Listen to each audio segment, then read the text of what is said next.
नमस्कार दोस्तों, CA inter की ऑडिट की रिवीजन क्लास में आपका एक बार फिर से स्वागत है। हमने अभी तक क्या देख लिया है वो हम उस पर डिस्कस करते हैं। पहले कि हमने बहुत सारी चैप्टर 2 हम देख रहे हैं। चैप्टर 2 के अंदर हमारा जो अगला टॉपिक है और हमारे जो टॉपिक हो चुके हैं, हम एक बार उस पर नज़र मार लेते हैं क्या क्या हम कवर कर चुके हैं। ऑडिट के अंदर हमने क्या क्या कवर किया है। हमने ऑडिटर की रिस्पॉन्सिबिलिटी को देखा है। उसके बाद हमने देखा है कि relationship between audit strategy and audit plan में क्या रिलेशनशिप है। उसके बाद चेंजेस इन प्लान डिसीजन, अगर आपके प्लानिंग के अंदर कोई डिसीजन चेंज हो रहा है तो क्या उसके अंदर रिक्वायरमेंट्स हैं। डॉक्यूमेंटेशन की क्या रिक्वायरमेंट्स हैं ऑडिट स्ट्रैटेजी और प्लान में। और लास्ट में हमने क्या देखा है, ऑडिट प्रोग्राम। ये हमने एक रिवीजन किया था कि पूरे चैप्टर के अंदर हमें क्या टॉपिक को कवर करना है। उसके बाद हमने देखा था, थोड़ा सा डिटेल के अंदर गए थे हम चार्ट के थ्रू कि ऑडिटर की रिस्पॉन्सिबिलिटी क्या होती है प्लान से रिलेटेड। और उसके बाद अगले पॉइंट पर अगर हम आएंगे, नेचर ऑफ ऑडिट प्लानिंग, ये हमने देखा था।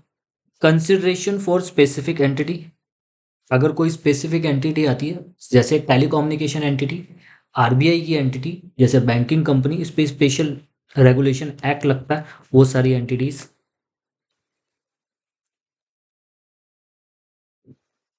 अब हम चलते हैं preliminary engagement activity. Preliminary engagement activity क्या होती है उसके ऊपर बात करेंगे। जब हम कोई भी काम करने जाते हैं, जैसे कि मैंने कहा कि आप एक काम करो, आप बुक्स ऑफ अकाउंट बना दो एक एबीसी कंपनी की। तो उसके अंदर आप क्या होगे कि एबीसी कंपनी क्या काम करती है, एबीसी कंपनी कहाँ इनकॉर्पोरेटेड है, कौन से लॉ रेगुलेशन लगते हैं, कौन से टैक्सेस लगते हैं, जिनको ध्यान में रख के मुझे इसका काम शुरू करना है। उसी तरीके से होती है प्रिलिमिनरी एंगेजमेंट एक्टिविटी। अब इसके अंदर क्या क्या एक्टिविटी के अंदर क्या क्या आएगा हम देखते हैं। जैसे प्रिलिमिनरी एंगेजमेंट एक्टिविटी एक बहुत क्रूशियल एक्टिविटी होती है। ये कोई ऐसे नहीं कि नॉर्मल एक्टिविटी है, ये बहुत ज़रूरी है, आप इसे स्किप नहीं कर सकते। तो सबसे पहले क्या है, ये क्रूशियल है। क्रूशियल है किस लिए, for assessing viability of client relationship. मतलब अगर आपको असेस करना है कि क्लाइंट के साथ आपका रिलेशनशिप कैसा है, इंश्योर करना है कि कंप्लाइंस हो रहा है एथिकल रिक्वायरमेंट और नॉट। कभी कभी क्या होता है कि आपके साथ क्लाइंट के रिलेशनशिप ऐसे हो जाते हैं कि आप जो है अपनी एथिकल रिक्वायरमेंट जो होती है इंडिपेंडेंट, उसको फुलफिल नहीं कर पाते। तो ऐसा कोई रिलेशनशिप क्लाइंट के साथ तो नहीं है जिससे कि आप अपनी एथिकल रिक्वायरमेंट्स को, अपनी जो ऑडिट की बेसिक रूल्स एंड रेगुलेशंस है, उसको फुलफिलमेंट नहीं कर रहे हो। अगर आप बायस हो रहे हैं किसी भी वजह से तो आप इंडिपेंडेंट नहीं हैं। अगर आप इंडिपेंडेंट नहीं हैं तो आप उसकी ऑडिट के लिए एलिजिबल ही नहीं है। आप या तो उसमें विड्रॉ करो या फिर जितने भी फैक्टर्स आ रहे हैं जिससे आपकी इंडिपेंडेंस, जो इंडिपेंडेंस की जो एथिकल रिक्वायरमेंट है वो ब्रीच हो रही है, उसे रोकने के लिए अगर आप सेफ गार्ड लगा सकते हैं तो आप वो लगाएंगे। ठीक है।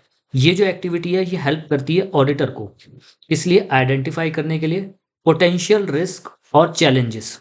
पोटेंशियल रिस्क और चैलेंजेस, जितने भी आने वाले पोटेंशियल रिस्क और चैलेंजेस है, उसको ऑडिटर को हेल्प करती है कि आप उसको पहले से ही पहचान लो। ठीक है। यानी कि आपने ऑडिट प्रोसेस लगाए, ऑडिट प्रोसेस में लगाने के बाद क्या क्या रिस्क फैक्टर्स आपके सामने आ सकते हैं, क्या क्या चैलेंजेस आपके सामने आते हैं, उसको पहले से ही आप पहचान सकते हैं अगर आप ये प्रिलिमिनरी एंगेजमेंट एक्टिविटी करते हैं।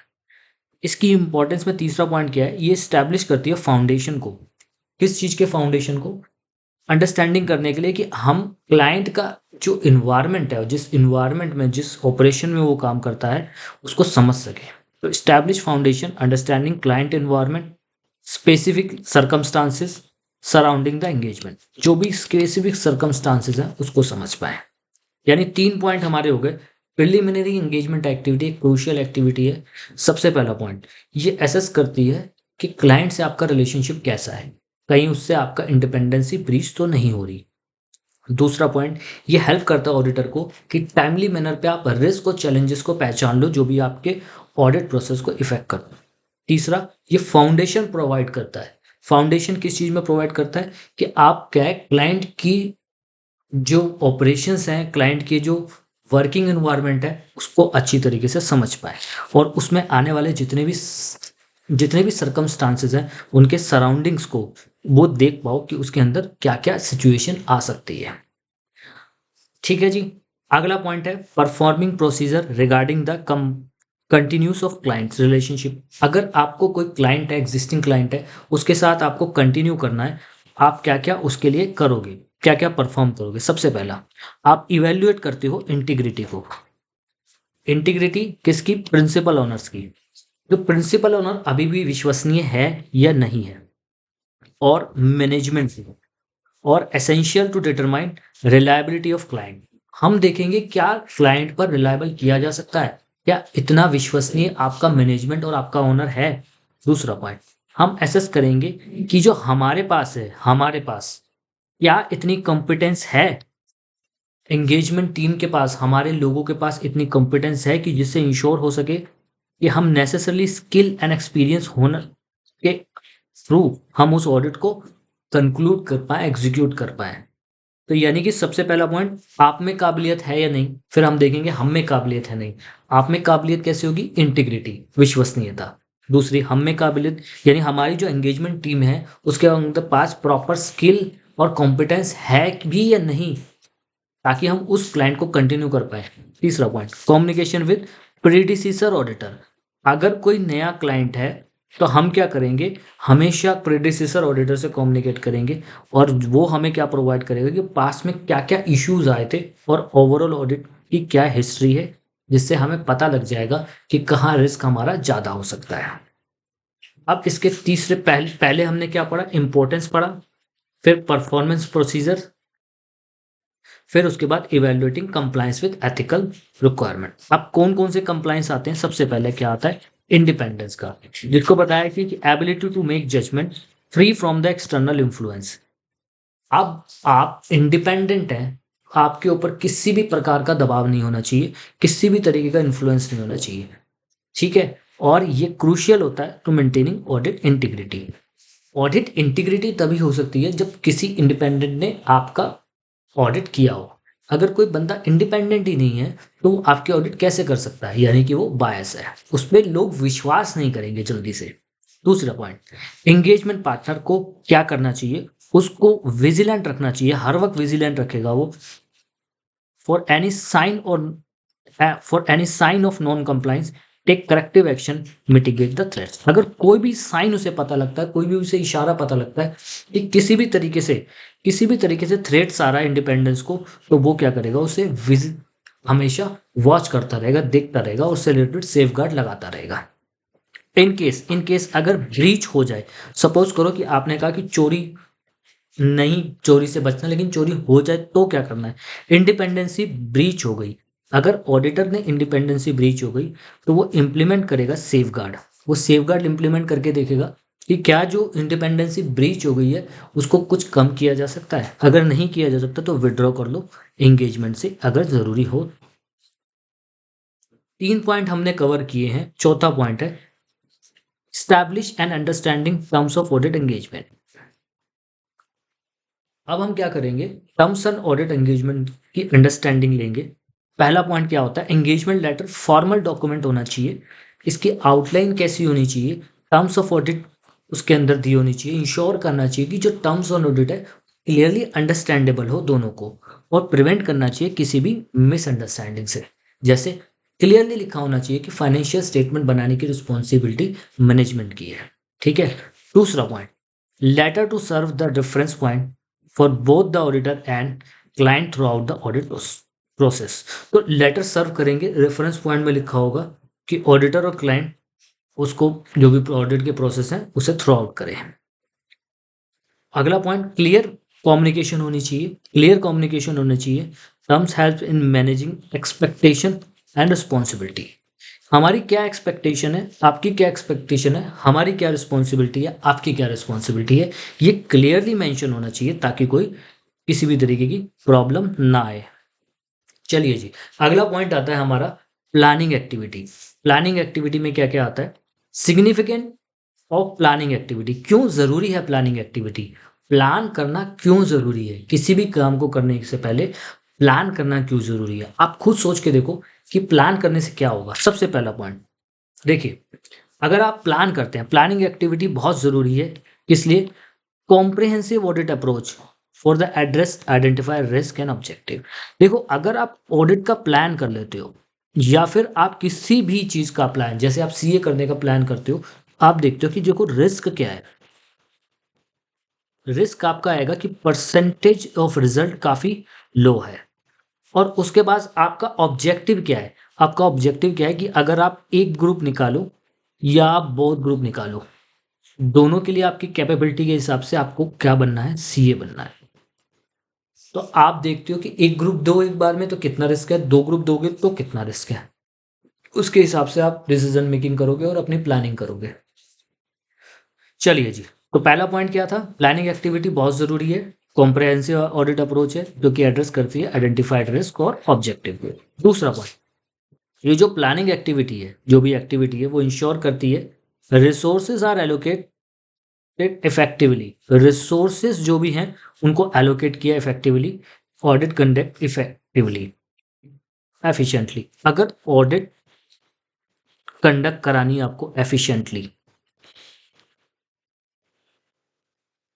तो आपको क्या करना पड़ेगा, रिसोर्सेस रिसोर्सेस को एलोकेट करना पड़ेगा। और ये एलोकेशन कैसे होगा, इफेक्टिवली।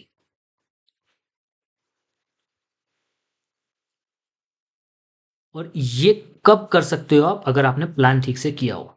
देखो, हमारे पास जितने रिसोर्सेज है, मेरे पास क्या क्या रिसोर्सेज है, क्लास बनाने के लिए मेरे पास लैपटॉप है, लैपटॉप कम टैब, मेरे पास लाइट है, और मेरे पास क्या है, जस्ट वन सेकेंड, मेरे पास क्या है, मेरे पास माइक है, और मेरे पास इससे रिलेटेड हार्ड डिस्क है, एक छोटा सा रुमाल है, एक पेन है। ये सब चीजें क्या है, ये मेरे रिसोर्सेस हैं।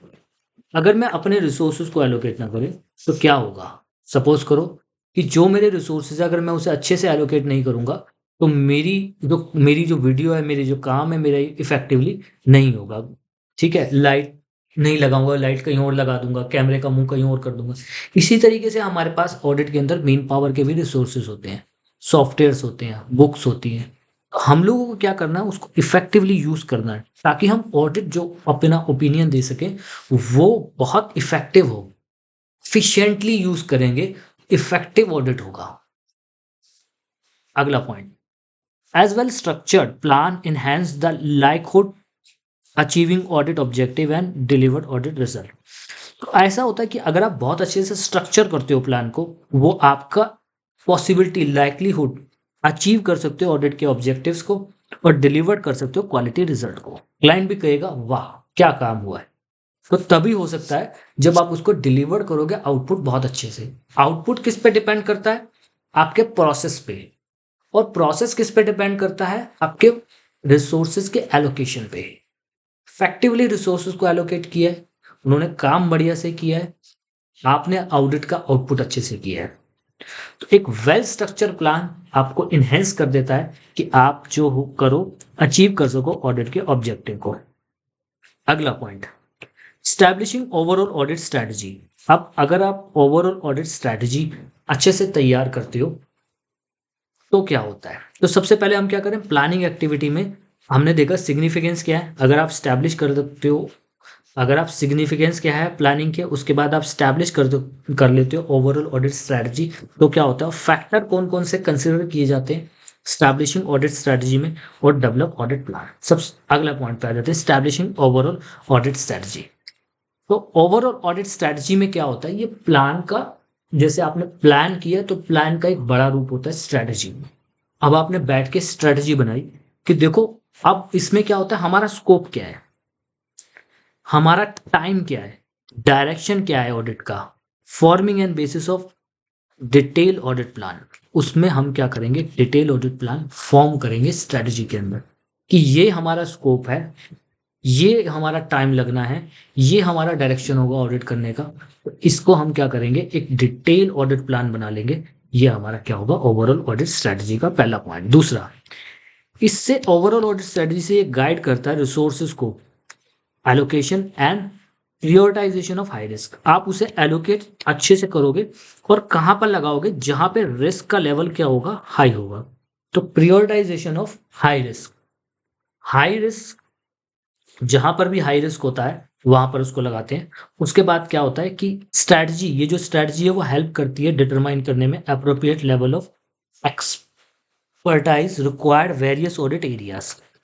तो बहुत सारे ऑडिट एरियाज होते हैं, उसको ये क्या करती है कि आपको अप्रोप्रिएट लेवल ऑफ एक्सपर्टाइज अगर आपको ज़रूरत होती है तो आप एलोकेट कर सको कि हमें कहाँ एक्सपर्ट की ज़रूरत है, कहाँ हम अपने रिसोर्सेज को लगाएं, किस एरिया ऐसे हैं जो बहुत रिस्की हैं, वहां पे हमें एक्सपर्ट का ओपिनियन लेना होगा। अगला point, factor consider establishing the audit strategy. Audit strategy को बनाने के लिए कौन कौन से फैक्टर है उन्हें कंसीडर किया जाएगा। सबसे पहले हम क्या करते हैं, पहचान करते हैं। उसके बाद क्या करते हैं कि क्या क्या करेक्टरिस्टिक क्या है, हम पहचान करेंगे करेक्टरिस्टिक ऑफ एंगेजमेंट, एंगेजमेंट कैसी है। उसके बाद such as applicable financial reporting framework, हम देखेंगे फ्रेमवर्क कौन सा यूज कर रहे हैं, जैसे IFRS या gap is crucial for define the audit scope.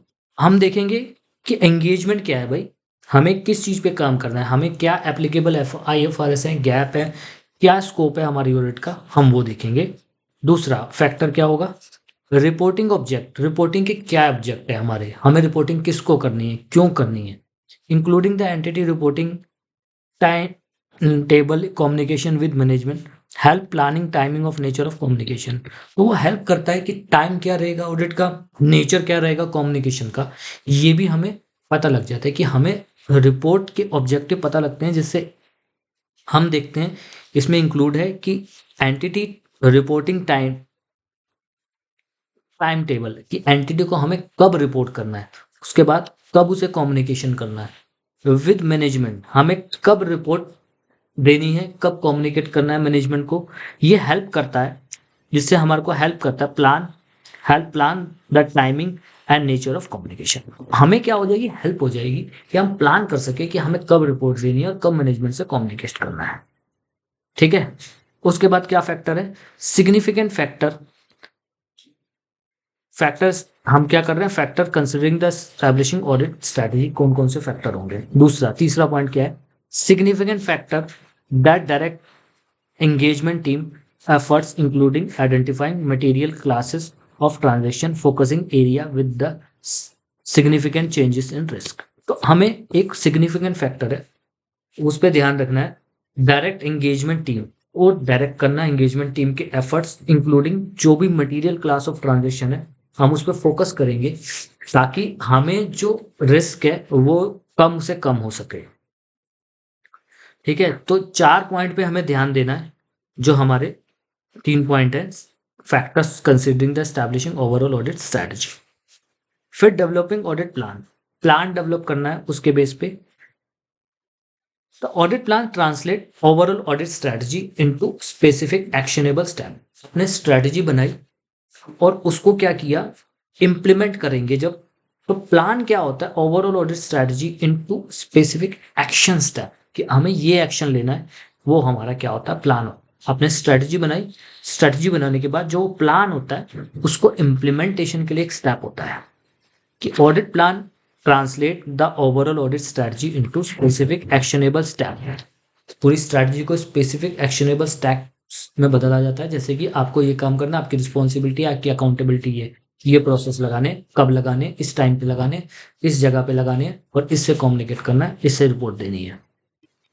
उसके बाद इसमें इंक्लूड होता है क्या नेचर क्या है, टाइम क्या है, और एक्सटेंड क्या है ऑडिट का, किस नेचर क्या है। जैसे हम अगर ऑडिट करने जा रहे हैं तो प्रोसेस, कौन सा प्रोसेस लगाएं, किस नेचर का प्रोसेस लगाएं, फिजिकल वेरिफिकेशन करें या डॉक्यूमेंटेशन लें।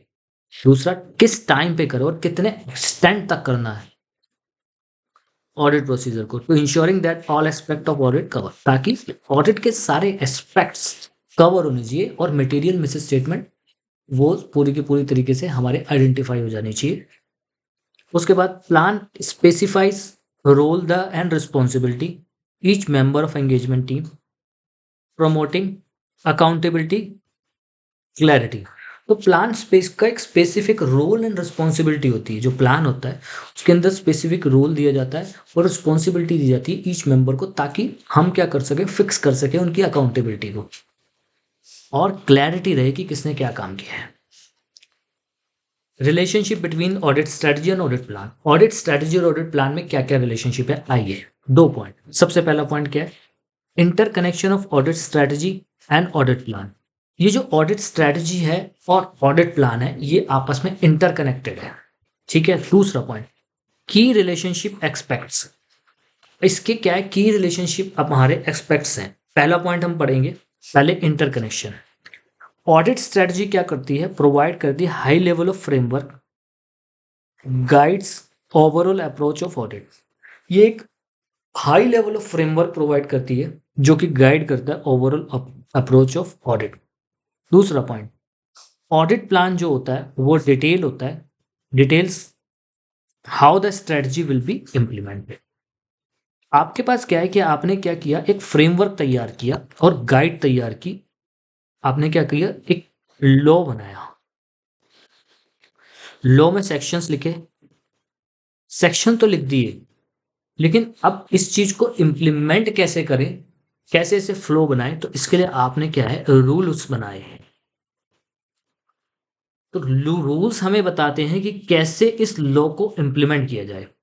वैसे ही हमने ऑडिट स्ट्रेटजी बनाई, उस इस स्ट्रेटजी को इम्प्लीमेंट करने के लिए हमने क्या बनाया, ऑडिट प्लान। ऑडिट प्लान हमें क्या बताता है, how the strategy will be implemented including specific procedure and timelines. उसमें पता लगता है कि स्पेसिफिक प्रोसीजर क्या रहेगा, उसका टाइम क्या रहेगा। तीसरा point, changes one often necessitable adjustment in others, highlighting the iterative nature of the planning process। अगर कोई चेंजेस है, चेंजेस की रिक्वायरमेंट पड़ती है, जो भी ज़रूरत पड़ती है एडजस्टमेंट करने की और अदर हाईलाइट करने की, तो इटरेटिव नेचर ऑफ प्रोसेस अगर उसे चेंज हो रहे हैं तो हम क्या करेंगे, चेंज करेंगे अकॉर्डिंग टू स्ट्रेटजी। अगर स्ट्रेटजी बना दी, उसके बाद हमने प्लान किया तो हमें पता लगा कि इस प्लान के अंदर कुछ चेंजेस करने हैं, तो जो स्ट्रैटेजी है उसको चेंज करने के लिए हमारा ऑडिट प्लान यूज़ किया जाएगा, ठीक है। तो चेंजेस की अगर जहाँ पे ज़रूरत है, चेंजेस अगर कोई चेंजेस आते हैं तो नेसेसिटी होती है, एडजस्टमेंट की जाती है अदर्स में भी। ऐसा नहीं है कि आप चेंजेस आए तो उसका इम्पैक्ट अदर पे क्या पड़ेगा, वो प्लान के through. Highlighting the iterative nature of the planning process, हमें हाईलाइट करना पड़ेगा जो भी रिपीटेटिव प्रोसेस होते हैं उसके अंदर क्या क्या चेंज आए हैं। फिर की रिस्पॉन्सिबिलिटी एस्पेक्ट्स। ऑडिट स्ट्रेटजी क्या है, सेट ऑफ बोर्ड में बोर्ड पैरामीटर्स। ऑडिट स्ट्रेटजी क्या है, सेट ऑफ बोर्ड पैरामीटर्स है, while the audit plan focusing on the execution those parameters। तो सेट ऑफ बोर्ड पैरामीटर्स, ये पैरामीटर्स हैं, और ऑडिट प्लान क्या फोकस करता है, एग्जीक्यूशन ऑफ दोज पैरामीटर्स। जैसे मैंने बताया सेक्शंस में लिखा है कि क्या क्या होना चाहिए और रूल्स में लिखा है कि कैसे होना चाहिए। तो स्ट्रैटेजी क्या है, एक पैरामीटर्स हैं, बोर्ड के पैरामीटर्स हैं, और ऑडिट प्लान क्या है, फोकस करता है एग्जीक्यूशन ऑफ दिस पैरामीटर्स। दूसरा point, both the component must align to ensure that audit objective are met effectively efficiently. जो भी कंपोनेंट है मस्ट अलाइन, आपस में अलाइन जोड़े जाएंगे ताकि वो इंश्योर कर सके ऑडिट के ऑब्जेक्टिव आर मैट, जो ऑडिट के ऑब्जेक्टिव वो मीट कर सकें एफिशिएंटली और इफेक्टिवली। दोनों को आपको क्या करना पड़ेगा, जोड़ना पड़ेगा, जैसे स्ट्रैटेजी और प्लान को, ताकि ऑडिट की जो ऑब्जेक्टिव है वो इफेक्टिवली और एफिशिएंटली आपके क्या कर पाए, इंश्योर कर पाए कि ऑडिट के ऑब्जेक्टिव इफेक्टिवली और एफिशिएंटली कंप्लीट हो रही है, ठीक है। दूसरा point, continue communication between the audit team and management, it vital to adapt any changes during the audit process. Continuous communication होना चाहिए ऑडिट टीम का और मैनेजमेंट का, ताकि वो क्या कर सके, अडेप्ट कर पाए जितने भी चेंजेस आ रहे हैं। तो ये रिलेशनशिप होगा ऑडिट स्ट्रैटेजी और प्लान में। Auditor responsibility, overall audit strategy and plan. Auditor की क्या रिस्पॉन्सिबिलिटी है, ऑडिटर क्या कर सकेगा, ऑडिटर का जो काम होता है, ऑडिटर का जो काम होता है वो स्टैब्लिश करता है overall audit strategy and develop करता है प्लान। यानी उसने पहले स्ट्रैटेजी बना दी, फिर क्या कर दिया, प्लान बना दिया। तो स्ट्रैटेजी भी बनाना और स्टैब्लिश करना और प्लान को डेवलप करना किसकी रिस्पॉन्सिबिलिटी है, ऑडिटर की। दूसरा पॉइंट, ये बहुत इसेंशियल होता है ऑडिटर के लिए कि वो अपडेट करे both the strategy and plan necessarily based on the ongoing assessment of during the audit. ये बहुत इसेंशियल है ऑडिटर के लिए कि वो अपडेट करे both strategy and plan necessarily based on the ongoing assumption during the audit. वो बार बार update करता रहे उन सब चीज़ों को एज पर रिक्वायरमेंट। ठीक है, अपनी स्ट्रेटजी की और प्लान को अपडेट करता रहे ऑनगोइंग, जो भी एजम्पशन चल रही है, जो भी असेसमेंट ऑडिटर का चल रहा है उसके बेस पे। जो डिस्कस करता है मैनेजमेंट के साथ तो फैसिलिटेट करता है ऑडिट प्रोसेस। तो वो क्या करेगा, why discussion with management can facilitate the process, audit process, auditor must ensure the independence, effectiveness and not compromise. वो मैनेजमेंट के साथ कम्युनिकेशन जरूर करेगा कि हम ये ऑडिट प्रोसेस लगाएंगे, ऐसे करेंगे, लेकिन उसको ध्यान में रखना चाहिए कि वो कभी भी अपनी इंडिपेंडेंस को कॉम्प्रोमाइज ना करे, उतना ना बताए जहाँ जरूरत ना हो।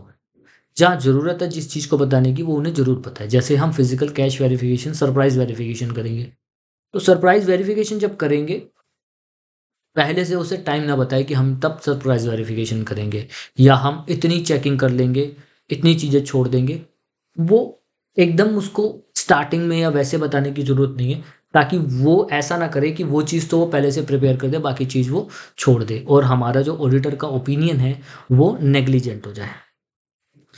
पहले पॉइंट में क्या था, वो क्या करेगा, ओवरऑल स्ट्रेटजी बनाएगा, प्लान बनाएगा। दूसरा पॉइंट क्या था, उस प्लान में जो भी स्ट्रेटजी, जो भी चेंजेस करने पड़ेंगे असेसमेंट के अकॉर्डिंग वो चेंज करेगा। तीसरे पॉइंट में क्या था, वो मैनेजमेंट के साथ डिस्कस करेगा और कैन फैसिलिटेट कर सकता है कि ऑडिट प्रोसीजर को वो डिस्कस कर सकता है, लेकिन उसका डिस्कशन जो है वो इफेक्ट नहीं करना चाहिए हमारे इंडिपेंडेंस को और इफेक्टिवनेस को। Importance of ongoing assessment, ongoing assessment का इंपॉर्टेंस क्या है, regular evaluation of audit strategy. हम रेगुलर इवेल्युएट करेंगे ऑडिट स्ट्रेटजी को and plan allow auditor to respond change in client environment and expected event. सबसे पहला पॉइंट क्या है, हम रेगुलर इवेल्युएट करते रहेंगे स्ट्रेटजी को और प्लान को, जो कि अलाउ करेगा ऑडिटर को कि वो रिस्पॉन्ड कर सके चेंजेस क्लाइंट एनवायरनमेंट और अनएक्सपेक्टेड इवेंट। जो भी चेंजेस आ रहे हैं प्लान में, इन्वायरमेंट में और अनएक्सपेक्टेड इवेंट में, वो उसको कंटिन्यूसली देखता रहे। तो ये जो अडेप्टिबिलिटी है वो बहुत क्रूशियल है, बहुत ज़्यादा क्रूशियल है। किस लिए, for addressing new risk and changes. आपको ऑडिटर की जो रिस्पॉन्सिबिलिटी ओवरऑल स्ट्रेटजी और प्लान से रिलेटेड है, ये अडेप्ट जो हम करते हैं स्ट्रेटजी और प्लान, ये बहुत जरूरी होता है, क्योंकि आपको नहीं पता कि किस टाइप का रिस्क आ जाए, किस टाइप का थ्रेट्स आ जाए, जो इसके लिए आपने अगर पहले से प्लानिंग कर रखी है तो थ्रेट्स और रिस्क कम हो जाते हैं। तो crucial addressing the new risk and challenges may be arise during the audit. अगर कोई न्यू रिस्क और चैलेंजेस आ गए तो हमने पहले से उसके लिए कुछ ना कुछ प्लानिंग कर रखी होती है कि अगर कोई चीज़ नई थिंक आ गई तो उसे हम कैसे डील करेंगे। ऑडिटर एबिलिटी, जो ऑडिटर की एबिलिटी होगी to adjust the plan ensure the audit remain relevant effectiveness. तो ऑडिटर की एबिलिटी होनी चाहिए कि वो प्लान को क्या करे, टाइमली बेसिस पे, सिचुएशन बेसिस पे एडजस्ट करता रहे। अगर वो एडजस्ट करता रहेगा उसको क्या हो जाएगी, ऑडिट क्या हो जाएगी, इफेक्टिव हो जाएगी। अगला point, changes to planning decision during the audit. अगर कोई चेंजेस हैं प्लानिंग में, changes to planning decision during the audit, अगर प्लानिंग में कुछ चेंजेस आ रहे हैं तो क्या करेंगे। देखो, nature of changes planning decision, किस टाइप के चेंजेस आ रहे हैं हम सबसे पहले वो देखेंगे, और एग्जांपल ऑफ चेंजेस। सबसे पहले नेचर ऑफ चेंजेस, किस टाइप के चेंजेस आ रहे हैं हम वो देखेंगे। पहला पॉइंट क्या हो गया, audit strategy and plan are dynamic. जो ऑडिट स्ट्रेटजी और प्लान होते हैं वो डायनामिक होते हैं and must be evolve response to unexpected event, new information. जो ऑडिट के प्लान होते हैं और स्ट्रेटजी होती है वो बहुत डायनामिक होनी चाहिए, ताकि वो क्या कर सके, इवॉल्व कर सके और कोई भी अनएक्सपेक्टेड इवेंट आ रहा है, रिस्क आ रहा है, उसको रिस्पॉन्ड कर सके। ठीक है, कोऑर्डिनेटिंग कॉन्ट्राडिक्टरी एविडेंस को, अगर कोई कॉन्ट्राडिक्टरी एविडेंस क्या हो रहा है, ऑब्टेन हो रहा है ड्यूरिंग द ऑडिट, तो नेसेसिटेट रीअसेसमेंट करेंगे अपने प्रोसीजर्स को। सबसे पहले क्या हो रहा है कि हम लोग क्या कर रहे हैं, हम लोग प्लान एंड स्ट्रैटेजी बना लेते हैं। प्लान एंड स्ट्रैटेजी बनाने के बाद हम क्या करते हैं, अगर कोई अनएक्सपेक्टेड इवेंट आता है और न्यू इन्फॉर्मेशन हमें आती है, हम क्या कर सकते हैं, अपने प्लान और स्ट्रैटेजी को चेंज कर सकते हैं, यानी डायनामिक होनी चाहिए हमारी। दूसरा, कोऑर्डिनेट कर सकें एविडेंस। अगर हमें कोई कॉन्ट्राडिक्टरी एविडेंस मिल रहे हैं तो हम कोऑर्डिनेट करें उनको आपस में कि वो कॉन्ट्राडिक्टरी हो रहे हैं, तो फिर हमें क्या ऑडिट प्रोसीजर करने चाहिए और हमें अपना प्लान कैसे अपना चेंज करना चाहिए। ऑडिटर को प्रिपेयर रहना चाहिए कि एडजस्ट कर सके वो अपना नेचर, टाइम एंड एक्सटेंट को further audit procedure based on the reassessment risk. जैसे जैसे रिस्क रीअसेसमेंट होता रहेगा, वो अपने नेचर, टाइम एंड एक्सटेंट को फर्दर क्या कर सके, वो चेंज कर सके और उसको एडजस्ट कर सके अकॉर्डिंगली। एग्जाम्पल ऑफ चेंजेस कैसे कैसे आ सकते हैं, detail testing reveal issue that the contradictory earlier control test result. आपने डिटेल टेस्टिंग की और देखा कि जो कंट्रोल के जो है, इंटरनल कंट्रोल के जो रिजल्ट हैं वो कुछ चेंज आ रहे हैं। Promptly revision of plant audit procedure, आपको उसके हिसाब से अपना प्लान जो है वो चेंज करना पड़ेगा। चेंजेस क्लाइंट ऑपरेशन, क्लाइंट के ऑपरेशन में चेंज किया या फिर फाइनेंशियल रिपोर्टिंग में कुछ चेंज हो गया, may also require to adjust the audit approach. दूसरा, sorry last, auditor flexibility in adaptation of plan essential for maintaining the integrity and effectiveness of audit. जो ऑडिटर फ्लेक्सिबल होना चाहिए, फ्लेक्सिबल, ये words जो है ना बहुत जरूरी हैं कि आप उसे यूज करो, फ्लेक्सिबल। तो फ्लेक्सिबल होना चाहिए किसके लिए, अडेप्ट कर सके, अडेप्ट कर सके, क्या अडेप्ट कर सके, प्लान। ऑडिटर फ्लेक्सिबिलिटी इन अडेप्टिंग प्लान्स इसेंशियल हो, वो क्या होगा, essential for maintaining integrity and effectiveness of audit. Integrity, effectiveness, audit, ताकि ऑडिट क्या कर सके, इंटीग्रिटी और इफेक्टिवनेस उसकी बनी रहे। तो दोस्तों आज के लिए, अभी के लिए मैं इस वीडियो में इतना ही रखता हूं। अगले वाले पॉइंट में हम क्या करेंगे, एक पॉइंट और कवर कर लेते हैं, फिर हमारे पास क्या रह जाएगा, डॉक्यूमेंटेशन। हम डॉक्यूमेंटेशन तक यहाँ पर कवर कर लेते हैं और 5 मिनट आपके और लूँगा, आप देंगे 5 मिनट इसको, फिर हम हमारे पास सिर्फ एक टॉपिक रह जाएगा, ऑडिट प्रोग्राम। तो planning, supervision and review of engagement team. Planning, supervision and review of engagement team आप कैसे करोगे, factor, influence, supervision and review. Supervision और रिव्यू करना है आपको आपकी टीम का, आपकी ऑडिट टीम का सुपरविजन एंड रिव्यू करना है। सबसे पहला क्या, size and complexity of entity.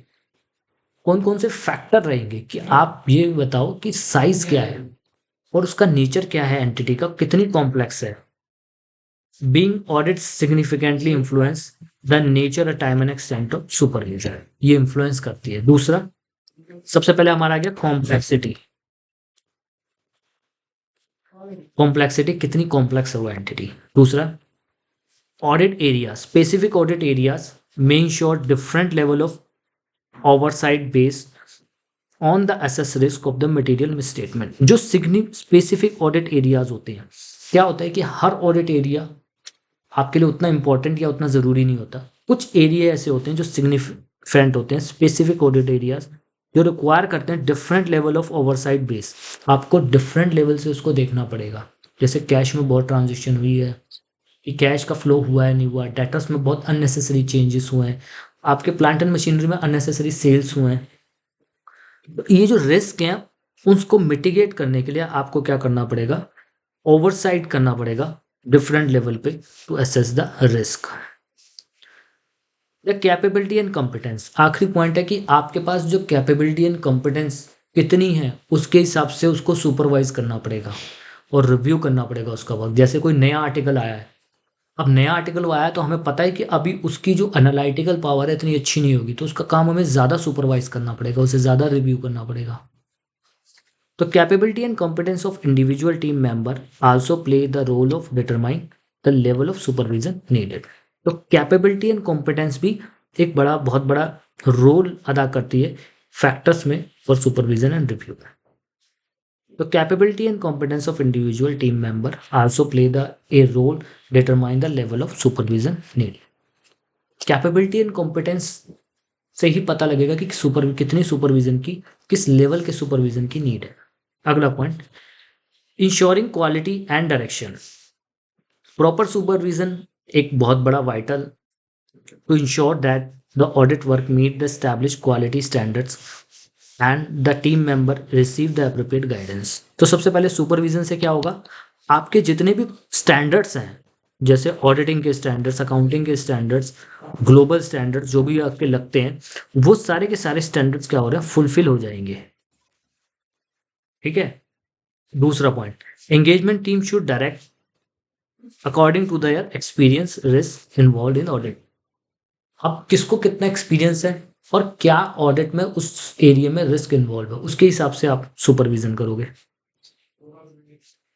Last point, regular review feedback help maintain the standards of quality and effectiveness. आप क्या करोगे, रेगुलर फीडबैक लोगे उनसे, रेगुलर फीडबैक लोगे, काम कितना हुआ, कैसे हुआ, और रिव्यू करोगे। रेगुलर आप तो एक तो रिव्यू करोगे और क्या लोगे, फीडबैक लोगे,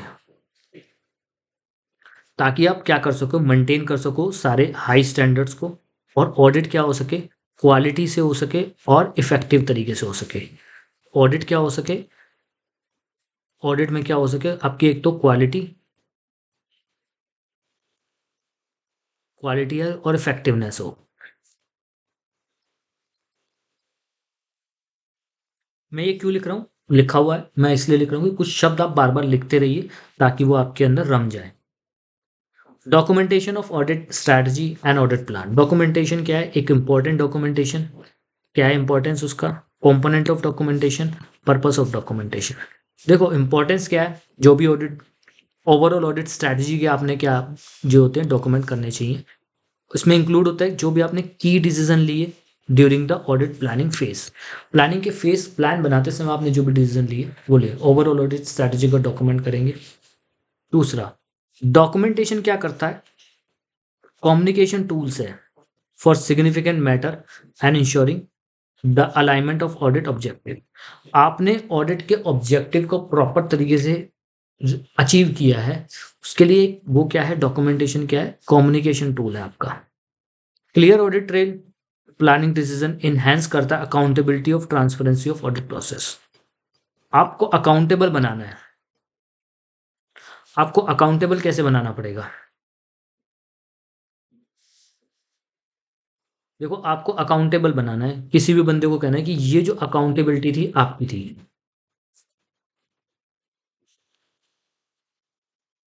ये अकाउंटेबिलिटी आपकी फिक्स है, तो आप क्या करोगे, काम अच्छे से करोगे और ट्रांसपेरेंट रहेगा ऑडिट प्रोसेस। ट्रांसपेरेंट रहेगा audit process, audit process transparent रहे, उसके लिए आपको अकाउंटेबिलिटी मेंटेन करनी पड़ेगी, और उसके लिए आप प्रॉपर डॉक्यूमेंटेशन करोगे कि ये काम आपका है, आपने किया, आपने इस हद तक किया, इस तरीके से किया, इसमें अगर कोई भी दिक्कत कोई भी प्रॉब्लम आती है तो उसके लिए आप रिस्पॉन्सिबल हो। कॉम्पोनेंट ऑफ डॉक्यूमेंटेशन, क्या क्या कॉम्पोनेंट है डॉक्यूमेंटेशन के, आप सबसे पहले audit plan, detail audit plan और nature time and extent of audit procedure including risk assessment procedure, ये सब क्या कर लो, डॉक्यूमेंट कर लो। दूसरा, सिग्निफिकेंट चेंज अगर कोई भी आ रहा है ओवरऑल ऑडिट स्ट्रैटेजी में या फिर प्लान में, उसको भी डॉक्यूमेंट कर लो, अलोंग विद द रीजन क्या हुआ कि आपको चेंज करना पड़ा और उसका इम्पैक्ट क्या हुआ ऑडिट पे। सबसे पहले क्या है, यहाँ पर क्या है, सिग्निफिकेंट चेंजेस, कोई मामूली चेंज नहीं, सिग्निफिकेंट चेंजेस। सिग्निफिकेंट चेंजेस क्या करेंगे, किस चीज का, ओवरऑल ऑडिट स्ट्रैटेजी, आपकी स्ट्रैटेजी और प्लान में जो भी चेंजेस हुए उसको डॉक्यूमेंट करेंगे, उसके साथ उसके रीजंस क्या होंगे कि आपको क्यों उसको प्लान को चेंज करना पड़ा, उसके बाद रीजन के बाद क्या क्या, उसके इम्पैक्ट क्या रहा ऑडिट पे। आप बस ये चीज क्या करो, डॉक्यूमेंटेड कर लो ये चीज, ठीक है, ये जरूरी करना है। दूसरा point, tools for the documentation में include standards audit program. Tools में क्या क्या इंक्लूड होगा आपका, कंपोनेंट्स में स्टैंडर्ड ऑडिट प्रोग्राम क्या है आपका, एक standard audit program, completion of checklist and tailor document, tailor document जो भी हमें रिक्वायर्ड होते हैं, रिफ्लेक्ट इंगेजमेंट स्पेसिफिक सर्कमस्टांसेस, तो जो कि रिफ्लेक्ट करते हो एंगेजमेंट स्पेसिफिक सर्कमस्टांसेस के, एंगेजमेंट के अंदर जो भी स्पेसिफिक सर्कमस्टांसेस है उसमें। तो सबसे पहले क्या है हमने पढ़ा था इसमें कि प्लान को लेंगे, ऑडिट की स्ट्रैटेजी को लेंगे और उसमें आने वाले जितने भी चेंजेस हैं उनको लेंगे, उनके रीजंस को लेंगे, उनके इम्पैक्ट को लेंगे और डिटेल ऑडिट प्रोग्राम लेंगे, चेकलिस्ट लेंगे, जो भी स्पेसिफिक सर्कमस्टांसेस में आती है उस चीज़ को लेंगे। टेलर डॉक्यूमेंट जो भी स्पेसिफिक सर्कमस्टांस में है वो भी लेंगे। पर्पस ऑफ डॉक्यूमेंट क्या है? डॉक्यूमेंटेशन क्या है? एक क्लियर रिकॉर्ड होता है कि हमने प्रॉपर प्लानिंग की थी, फैसिलिटेट किया था, रिव्यू किया था और अप्रूवल लिया था, इम्प्लीमेंटेशन किया था। हमने प्रॉपर ऑडिट तरीके से करी है, हमने सब कुछ कंसिडर किया था। इस चीज़ का एक क्या होता है? क्लियर रिकॉर्ड होता है, यानी कि डॉक्यूमेंटेशन एक क्लियर रिकॉर्ड है, proper audit planning, facilitate review and approval before the implementation, कि हमने प्रॉपर रिव्यू किया, प्रॉपर अप्रूवल दिया था इम्प्लीमेंटेशन से पहले। दूसरा, ये रिफ्लेक्ट करता है ऑडिटर के रिस्पॉन्सेस को to changes during the audit, कि ऑडिटर ने क्या क्या कैसे रिस्पॉन्स किया अब जो भी चेंजेस आए ऑडिट के दौरान। इंश्योर करता है कि audit remain align with objective, वो ऑब्जेक्टिव के साथ अलाइन है, ये चीज़ इंश्योर करता है। सबसे पहले क्या होता है, जो भी ऑडिटर ने रिस्पॉन्स दिए, कब रिस्पॉन्स दिए? चेंजेस के दौरान। जो भी चेंजेस आए ड्यूरिंग द ऑडिट, ऑडिटर ने रिस्पॉन्स दिया और ये इंश्योर करता है, इंश्योर क्या करता है? इंश्योर करता है कि आप स्टिल आप क्या अलाइन हो अपने ऑडिट के ऑब्जेक्टिव में।